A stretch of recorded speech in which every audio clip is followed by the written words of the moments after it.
14 y el verso del 27 al 31. Pongámonos de pie en reverencia a la palabra de Dios. San Marcos capítulo 14, versículo 27 al 31. Y dice la palabra de Dios en el nombre del Padre y del Hijo y del Espíritu Santo. Entonces Jesús le dijo: todos os escandalizaréis de mí esta noche, porque escrito está: herirá al pastor y las ovejas serán dispersadas. Pero después que haya resucitado, iré delante de vosotros a Galilea. Entonces Pedro le dijo: aunque todos se escandalicen, yo no. Y le dijo Jesús: de cierto te digo que tú, hoy, en esta noche, antes que el gallo haya cantado 2 veces, me negarás 3 veces. Mas él con mayor insistencia decía: si me fuere necesario morir contigo, no te negaré. También todos decían lo mismo. Pueden sentarse, hermano.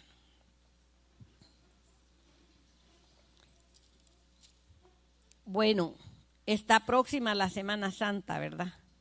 Y para nosotros, hermanos, los cristianos evangélicos, todas las semanas del año son Semana Santa. Pero vamos a meditar esta mañana en esa parte cuando Jesús estaba viviendo su pasión y su muerte por amor a nosotros. Y más adelante, en el verso 43 al 50, dice la Escritura: luego, hablando él aún, vino Judas, que era uno de los 12, y con él mucha gente con espadas y palos de parte de los principales sacerdotes y de los escribas y de los ancianos. Y el que le entregaba les había dado señal, diciendo: al que yo besare, ese es, prenderle y llevarle con seguridad. Y cuando vino, se acercó luego a él y le dijo: maestro, maestro, y le besó. Entonces ellos le echaron mano y le prendieron. Pero uno de los que estaba ahí, sacando la espada, hirió al siervo, el sumo sacerdote, cortándole la oreja. Y respondiendo Jesús le dijo: ¿cómo contra un ladrón habéis salido con espadas y con palos para prenderme?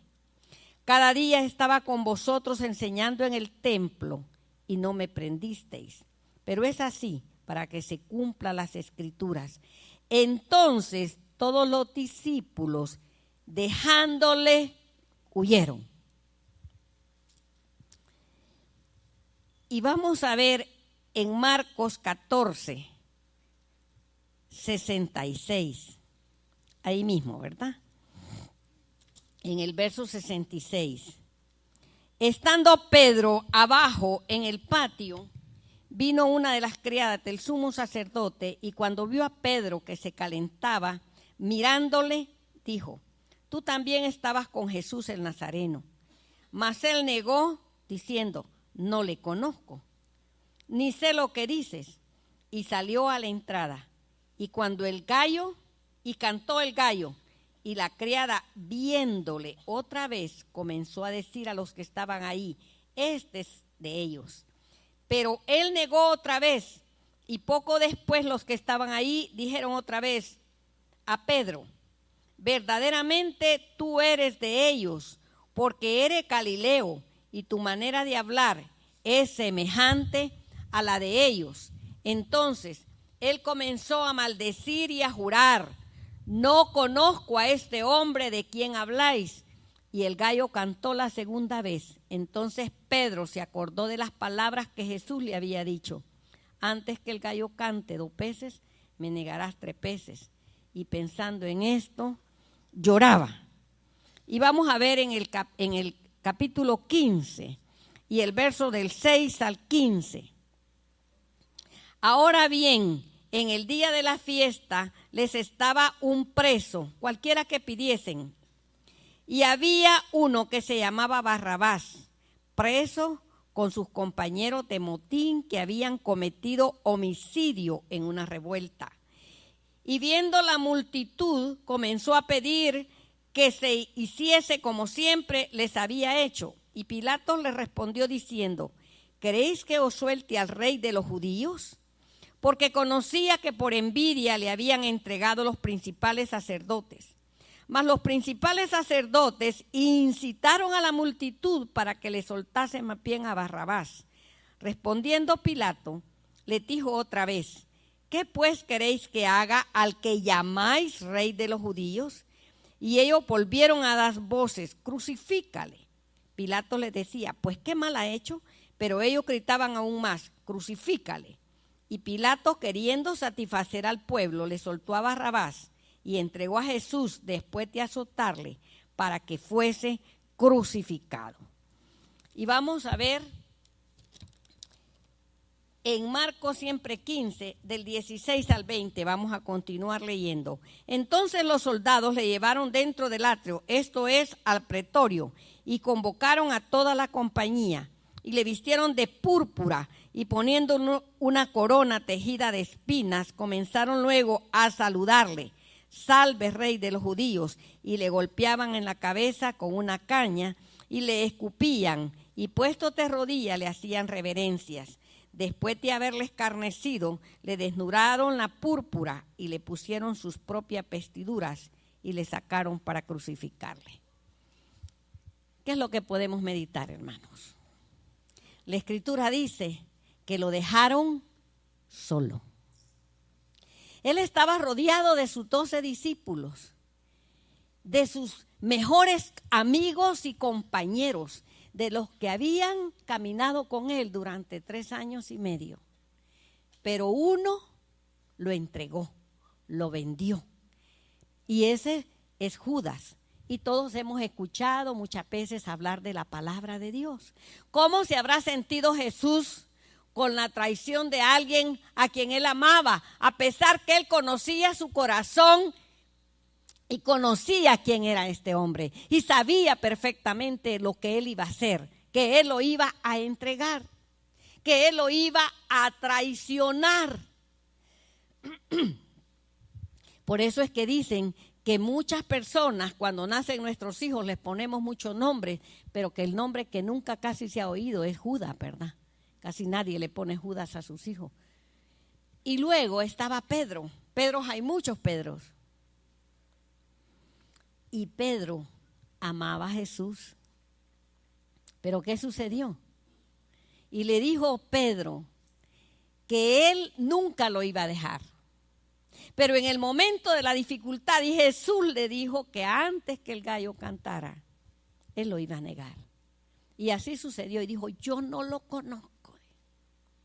Cuando lo vio en una situación de crisis, cuando lo vio en una situación en que pareciera ser que el Rey de Reyes y Señor de Señores no se podía defender, en el que estaba atravesando una de las situaciones más dolorosas, porque era injusto.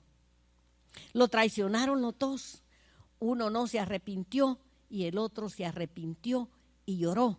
Pero igual, ellos se fueron todos los discípulos. Ellos le decían no cuando Jesús hacía los milagros, cuando Jesús le daba de comer. ¿Se recuerdan que le dio de comer a 5,000?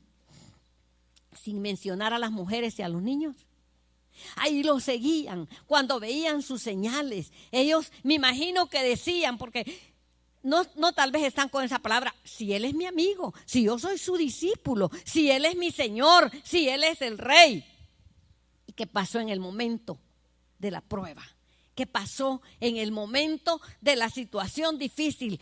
Ellos tuvieron miedo, ellos temían por su vida. Y aquel maestro, aquel hombre que los había amado tanto, aquel hombre que estuvo siempre con ellos en sus dificultades, porque los discípulos eran hombres corrientes como nosotros, con dificultades, con penas, con situaciones difíciles en la vida, pero ahí estaba el maestro a la par de ellos, resolviéndole todos sus problemas, alentándolos, fortaleciéndolos, sirviéndoles, porque Jesús vino a servir.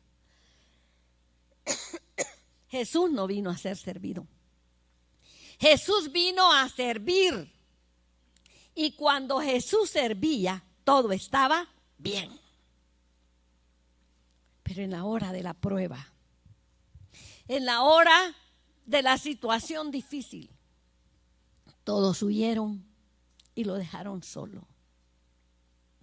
Y hermanos, no solamente lo dejaron solo. Cuando él fue juzgado, había una multitud, dice la Escritura. Y yo siempre me he puesto a meditar. En medio de esta multitud, quizás habían algunos que habían recibido un favor de Jesús. Por no decir, habían muchos. Habían muchos que lo habían escuchado.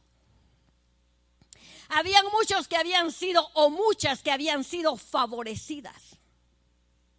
Y sin embargo, cuando Pilatos, porque ellos estaban en el poder, ellos estaban en una situación de superioridad, aparentemente, porque todas esas cosas se dieron porque Dios así lo había permitido. Porque nada sucede sin que Dios lo permita, porque todo estaba escrito. Y estos hombres, estando Jesús frente a un malhechor, frente a un hombre, a un delincuente, ellos pidieron al delincuente que lo dejaran libre y que crucificaran a aquel que les había dado todo y que había hecho todo el bien. Y ahí estaba la multitud gritando, crucifíquenle, crucifíquenle. Y Jesús estaba solo. Pero no solamente la multitud lo sentenció y lo juzgó. También estaban sus discípulos en el libro de... También estaban los soldados romanos.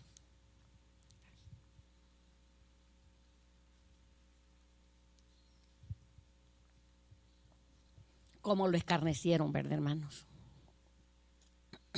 Cómo se burlaron de Jesús. Cómo se mofaban de él.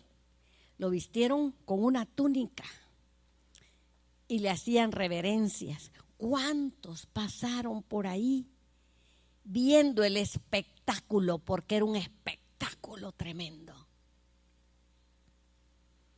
Se burlaban, lo escupieron, lo abofetaron.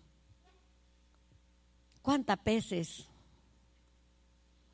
usted y yo hemos pasado por situaciones no iguales, más chiquitillas, pequeñitas, tal vez parecidas cuando hemos estado en situaciones bonancibles?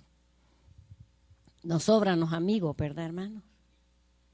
Y cuando estamos pasando situaciones difíciles, hay algunos que dicen, ni le conozco, no sé quién es. Ahí dicen que se ha hecho cristiano y que anda medio chiflado, pero no. Y Jesús, que contestó, hermano, Él los perdonó. Lo dejaron solo. ¿Ha tenido usted momentos en que quizás ha esperado que alguna persona, algún pariente, algún amigo lo pueda apoyar cuando usted ha estado pasando momentos de crisis? Porque entonces es que se prueban a los amigos. Por ahí en el mundo dicen que en la cama y en la cárcel es cuando se conocen a los amigos. Eso no lo dice la Biblia. Lo dice la gente. Y es cierto, hermano. Cuando más necesidad tiene el hombre, el ser humano en general, es cuando se conocen los verdaderos amigos. Es cuando se ve la fidelidad, ese cariño que se demostró antes. Entonces, pero Jesús se quedó solo. Y algunas mujeres que lo seguían de lejos. Naturalmente él estaba bien escoltado por la guardia romana, bien sentenciado, juzgado injustamente. Y vamos a leer en el libro de San Juan, en el Evangelio de San Juan, en el capítulo 19 y en el verso 25.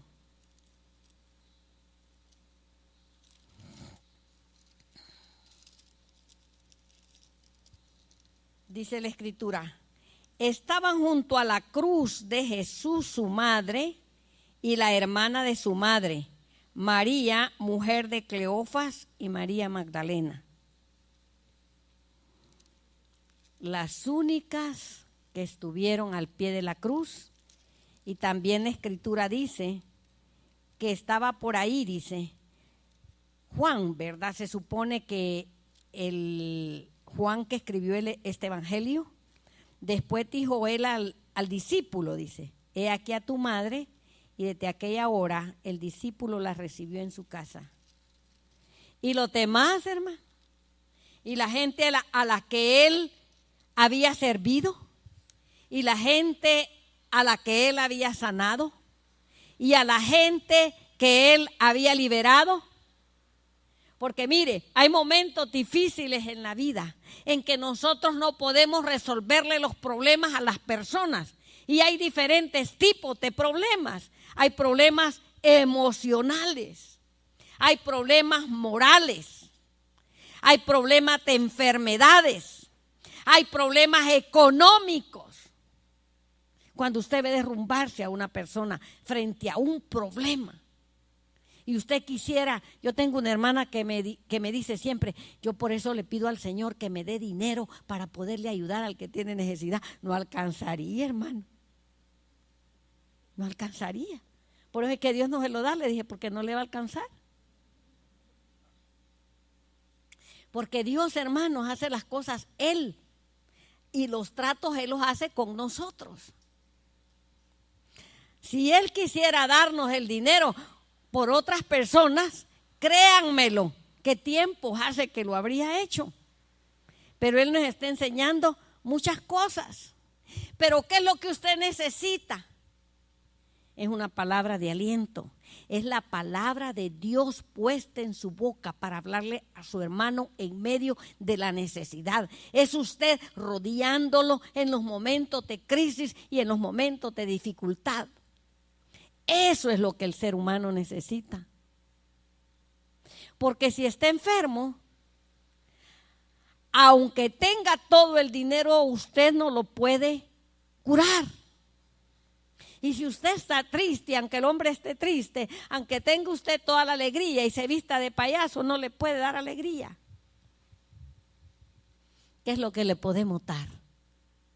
En primer lugar, darle ese amor que ha sido derramado en nuestros corazones.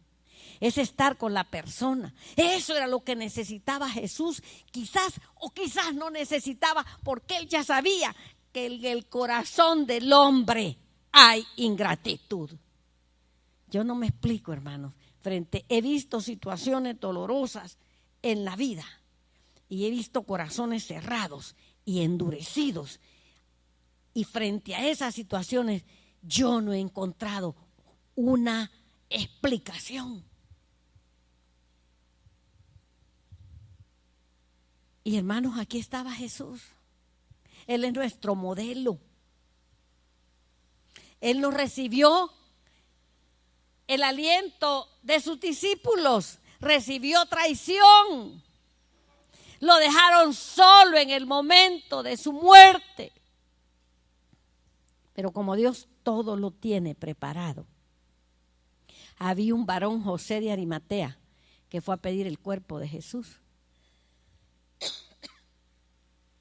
Lo envolvió en una sábana, dice la Escritura, y lo puso en una tumba, la cual él había comprado y nadie la había usado. Un hombre rico, un hombre que había creído en Jesús, pero a la secreta quizá, ¿verdad? Porque no andaba detrás de él. La Biblia no lo dice.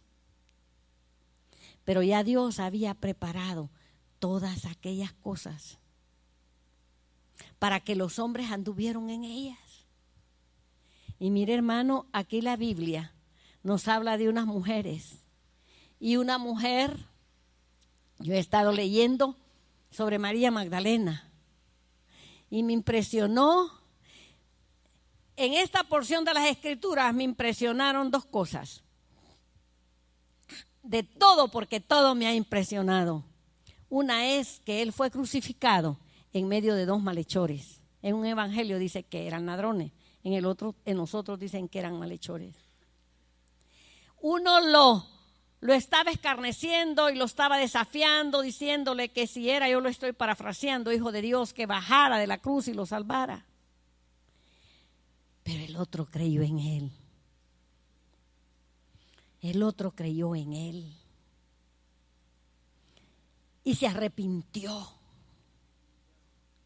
¿Y sabe cuáles fueron las palabras del maestro? Hoy mismo estarás conmigo en el paraíso. Ese malhechor tenía el corazón dispuesto, clavado en la cruz, reconociendo que él nada debía, que ellos estaban ahí porque habían cometido fechoría, pero que él nada debía y que él era el Hijo de Dios que estaba ofrendando su vida por usted y por mí en la cruz del Calvario. Y por esa fe Jesús le dio una gran recompensa en ese mismo día, en ese mismo instante, hoy mismo, y que Él es el paraíso, es el cielo, hermano. Pablo dice que cosa que Él fue transportado al cielo, al paraíso, dice, y que cosas que ojo no vio ni oído escuchó, son las que Dios tiene preparadas para los que le aman. Por eso la Escritura dice que esta breve tribulación pasajera no se compara con la gloria que ha de venir. Porque Dios tiene esa gloria para nosotros, hermanos. Somos escogidos, somos elegidos. Y aquella mujer llegó al sepulcro con las especies para ungir al rey. Y cuando llegó, ya no había nadie en el sepulcro. Y le dijo el ángel, ¿a quién buscáis? A Jesús, el que fue crucificado. Y esa palabra tan impactante, hermano, que es la palabra de victoria para nosotros, no está aquí. Ha resucitado. ¿Por qué buscáis entre los muertos al que vive? ¿Quién es el que vive? Cristo es el que vive, hermano. Cristo es el que vive. Él es la vida. Él es la resurrección. Él es el camino. Y Él es la verdad. No hay otro camino. No hay otro camino. Y aquella mujer caminó y se encontró con un hombre que ella confundió con el jardinero o el hortelano. Y le preguntó también lo mismo. Y cuando Jesús le dijo, María, ella reconoció su voz y le dijo, Raboni, ¿qué quiere decir maestro? Raboni, ahí estaba él.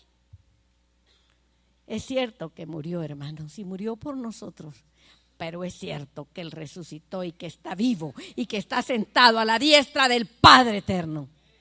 Él está vivo y es real, y Él está en medio de nosotros. Hermanos, todos lo abandonaron, todos, solo aquellas mujeres que lo siguieron. Pero Él nunca los abandonó.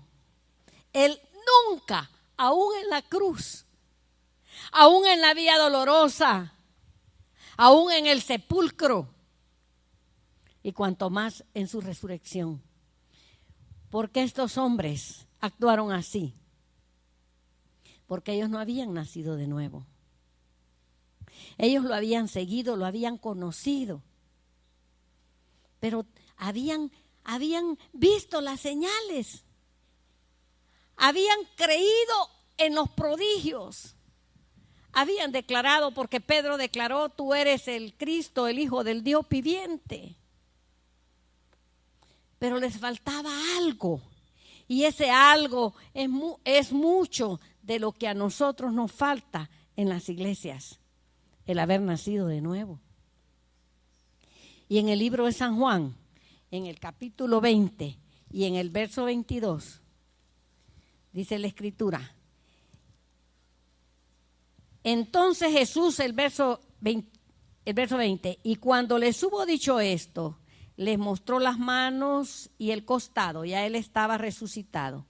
Y los discípulos se regocijaron viendo al Señor. Entonces Jesús les dijo otra vez, paz a vosotros. Como me envió el Padre, así también yo os envío. Y habiendo dicho esto, sopló y les dijo, recibid el Espíritu Santo. Cuando Jesús resucitó y se les apareció a los discípulos, Él les sopló y le dio el aliento de vida, el nuevo nacimiento. Estos hombres, a partir de ese momento, ya no fueron los mismos. No es el bautismo en el Espíritu Santo, es el sello de la redención. Porque ellos y nosotros fuimos justificados después de que Él derramó su sangre en la cruz del Calvario. Y mire, hermanos, qué lindo, ¿verdad? Pero el nacer de nuevo, Él nos ha dado el nacimiento. Lo que sucede es que muchos en la iglesia tenemos endurecidos el corazón. No queremos matar, no queremos llevar a la cruz, no queremos tomar la cruz y seguirle. No queremos matar el yo, ¿verdad? Sino que el yo siga siempre vivo. No le permitimos a Jesús, como le dijo Juan el Bautista, que mengüe yo, pero que crezca Él. Que crezca Él en nosotros. Que verdaderamente se vea el reflejo de la luz en nuestras vidas. Que nos parezcamos, mire, si Cristo nos salvó, hermanos, para que nosotros seamos como la luz de la aurora, que vamos en aumento hasta que el día es perfecto, para que lleguemos a la estatura del varón perfecto, para que este ensayo aquí en la tierra sea, hermanos, una gloriosa resurrección al lado de nuestro Señor Jesucristo en los cielos. Siempre he dicho y repito, si su ciudadanía ni la mía no es de aquí, hermano, es celestial. Si este reino es temporal, ¿para qué lo quiere tanto? Si nosotros sabemos a dónde vamos, nosotros sabemos, no somos como los que no tienen esperanza. Mire, me duele el corazón cuando veo a la gente, a los parientes que no creen en Jesús, hermanos. Y también cuando vemos en la iglesia personas que actúan como actuaron estos discípulos de Jesús, negando a su maestro, porque todavía no les había amanecido, porque todavía, hermanos, no habían tenido ese nuevo nacimiento, porque todavía no hay cambios en nuestras vidas, porque no hay ese amor para perdonar y amar al hermano. Nos hace falta, porque ignoramos las escrituras, porque no queremos leer la palabra. Nos da pereza venir a la iglesia, no nos gusta orar. Todo está bonito, pero la oración es aburrida. Ay, me perdí el programa de la televisión. Hermanas y hermanos, ¿sabe lo que anhela Jesús? Es que usted y yo apartemos un tiempo para estar a solas con el Rey. Y yo le aseguro que cuando usted lo practique, va a sentir el deleite de estar en la presencia del Señor.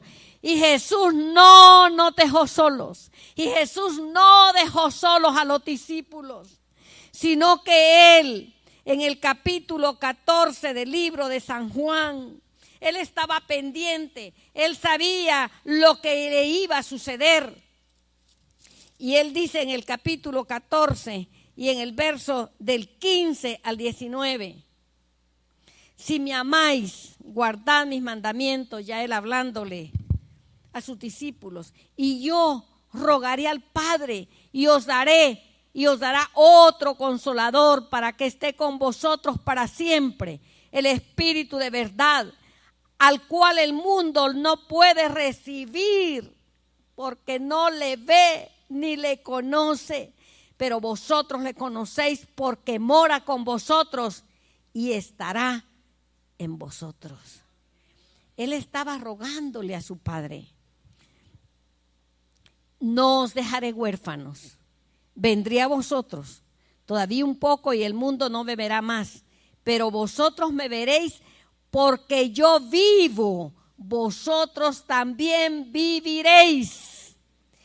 Y en aquel día vosotros conoceréis que yo estoy en mi Padre y vosotros en mí y yo en vosotros. Él no nos ha dejado huérfanos. Él le rogó a su Padre. Y en el capítulo vemos nosotros aquí cómo Dios estaba preocupado, porque cuando Él estaba con los discípulos, ellos sentían confianza. Vemos aquí, hermanos, en el capítulo 15 y en el verso 26. Pero cuando venga el Consolador, a quien yo os enviaré del Padre, el Espíritu de verdad, el cual procede del Padre, Él dará testimonio acerca de mí. Y en el capítulo 16 y verso del 7 al 15. Pero yo os digo la verdad, os conviene que yo me vaya, porque si no me fuera, el Consolador no vendría a vosotros, mas si me fuere, os lo enviaré. Y cuando Él venga, convencerá al mundo de pecado, de justicia y de juicio. Qué lindo. De justicia por cuanto voy al Padre y no me veréis más, y de juicio por cuanto el príncipe de este mundo ha sido ya juzgado. Aún tengo muchas cosas que deciros, pero ahora no las podéis sobrellevar. Pero cuando venga el Espíritu de verdad, Él os guiará a toda verdad, porque no hablará por su propia cuenta, sino que hablará todo lo que oyere y os hará saber las cosas que habrán de venir. Él me glorificará porque tomará de lo mío y os lo hará saber. Todo lo que tiene el Padre es mío. Por eso dije que tomaré de lo mío y los haré saber. ¿Quién es el que está ahora con nosotros? Espíritu Santo. Cuando Nicodemo le dijo a Jesús cómo era el nuevo nacimiento, él le dijo que el viento soplaba de un lado a otro, pero que no lo podía ver. Y el viento está soplando. Y está soplando de un lado a otro. Y no lo vemos. Así es el que nace de nuevo. Podemos ver las manifestaciones del Espíritu en nuestra vida. No estamos solos, no estamos, hermanos, huérfanos. Dice que Él es nuestro Paráclito. Y Paráclito quiere decir alguien llamado al lado para ayudar. Se puede definir como consejero, como consolador, como ayudador, abogado, aliado, amigo. Ese es el Espíritu Santo. Él es nuestro consolador. Y Él es el que intercede por nosotros con gemidos indecibles. Allá, cuando hay momentos, yo tengo una hija que ella oraba así, esa madrugada que yo la escuché. Ella tenía un problema. Y le decía, Señor, yo te he orado de todas maneras. Yo te he clamado y la respuesta no viene. Pero ahora, Señor, le dijo, yo deseo que el Espíritu Santo interceda por mí porque yo ya no tengo palabras. Con gemidos indecibles, era tanta su necesidad. Con gemidos indecibles.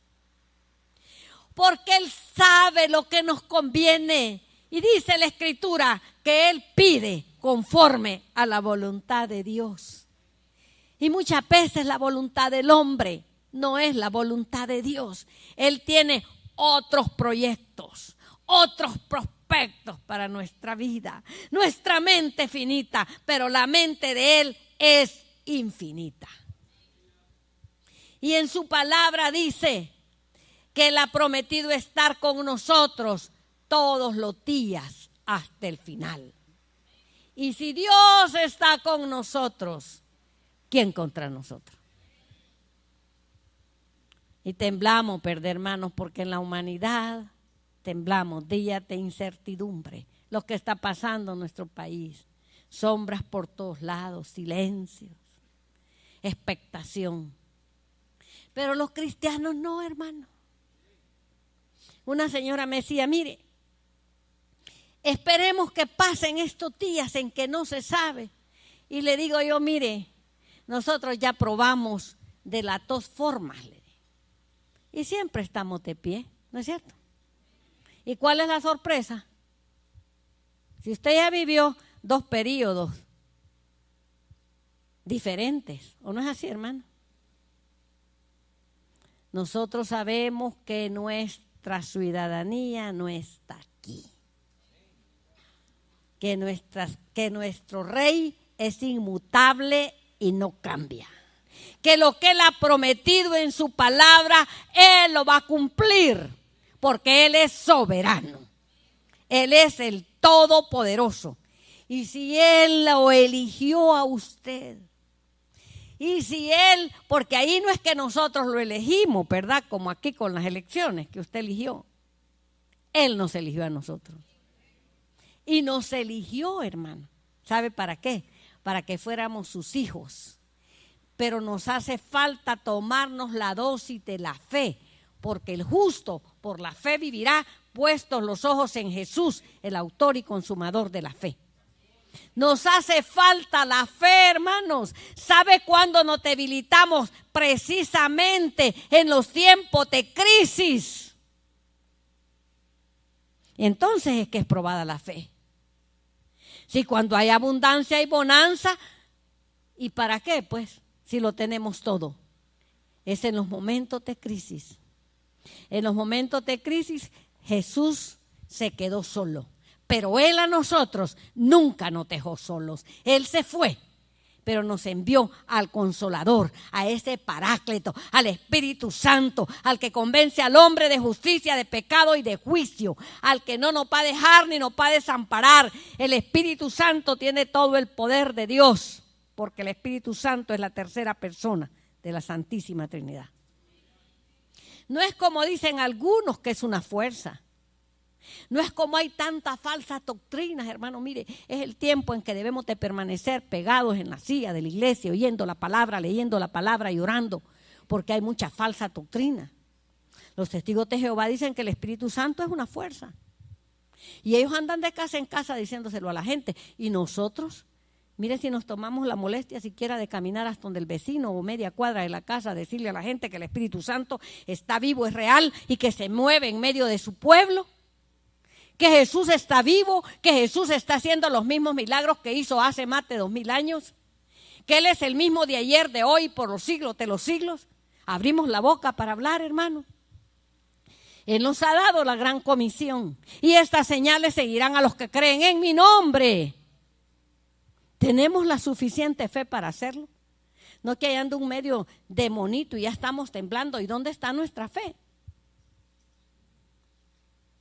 ¿Dónde está nuestra fe?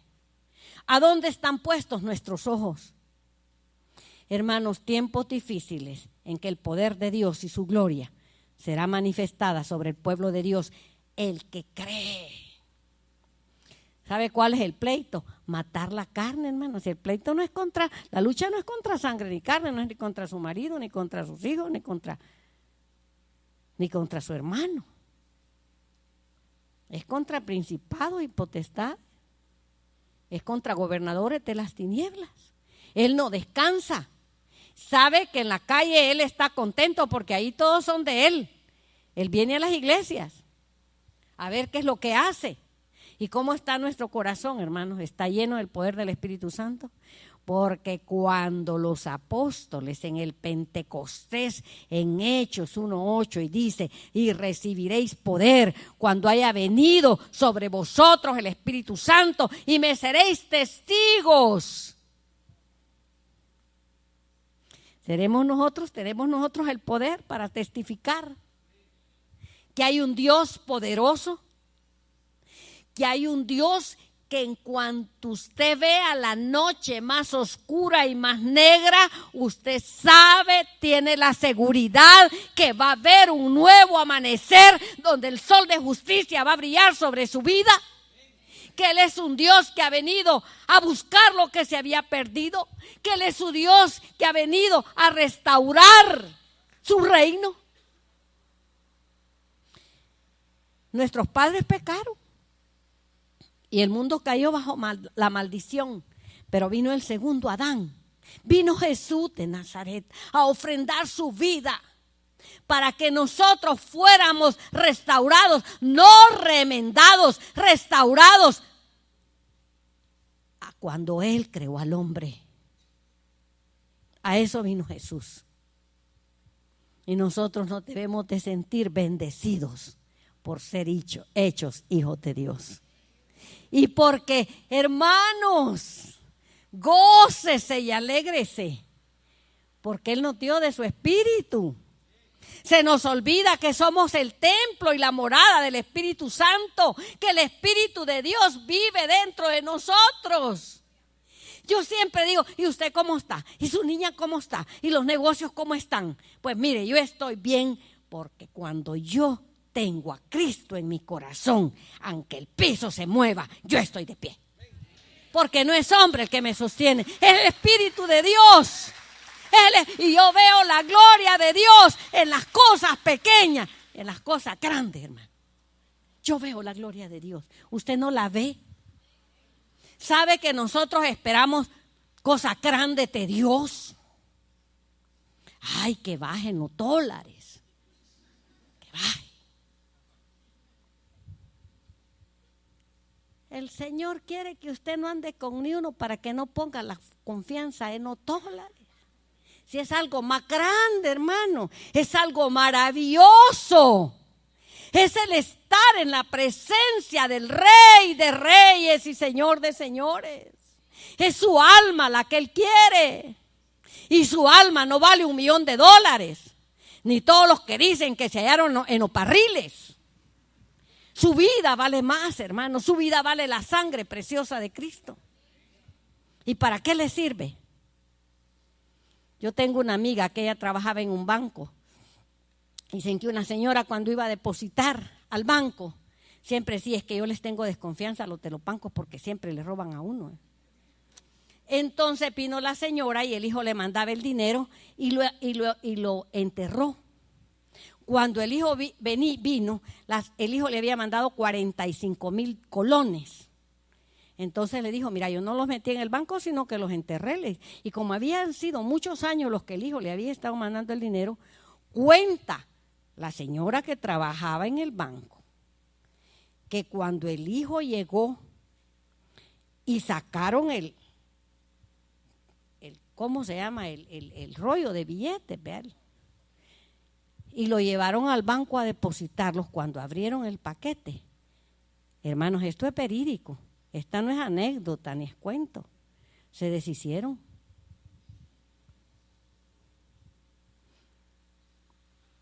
¿A dónde estaban puestos los ojos?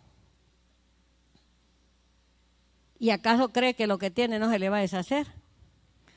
¿O le va a quedar a otro que usted no quiere que le quede? Y ha dejado de orar y de adorar al que es verdadero, al que va a llenar su alma, a ese Cristo que le ama. Hermanos, hagamos el tiempo para pasar con Él. Hagamos el tiempo para orar por Él. Abramos la boca para hablar de Él. Mire, así como hablamos de otra gente, ¿ves que hablamos de otra gente? Hablemos de Él, hermano.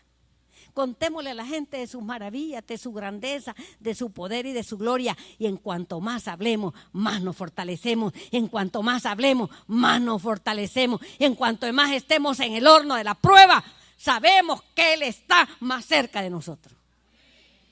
Así que glorifiquemos al Señor, hermano. Pongámonos de pie ahora y comprometámonos con el Señor para orar, para no dejar solos a los que tienen necesidad, para ir a ese mundo, hermano. Mire, ¿qué no se ha pensado, no se ha puesto a pensar usted que la suegra que tiene y que no ha querido aceptar a Cristo se va a ir derechito al infierno? Usted contento, ¿eh? Pero para allá va, hermano. Para allá va. Oremos por los que no conocen a Cristo, hermano. Y este es un tiempo tan lindo. Yo quisiera pedirle al hermano del órgano que pasara.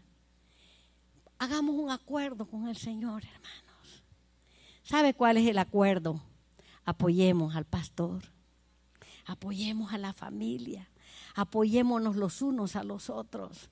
Hermanos, este es un tiempo de prueba en que Dios está probando nuestra fidelidad, en que Dios está viendo si verdaderamente lo amamos a Él y vamos a levantar los brazos del pueblo y vamos a ir a conquistar a Huachapán para Cristo. Este es el momento de prueba. Si cuando el hermano Oscar ha estado aquí, él ha estado predicando. ¿Y ahora? ¿Qué está haciendo usted, mi hermano? Pongámonos de pie, hermano. Dice la Biblia que el reino de los cielos, solo los valientes lo arrebatan. Padre, gracias.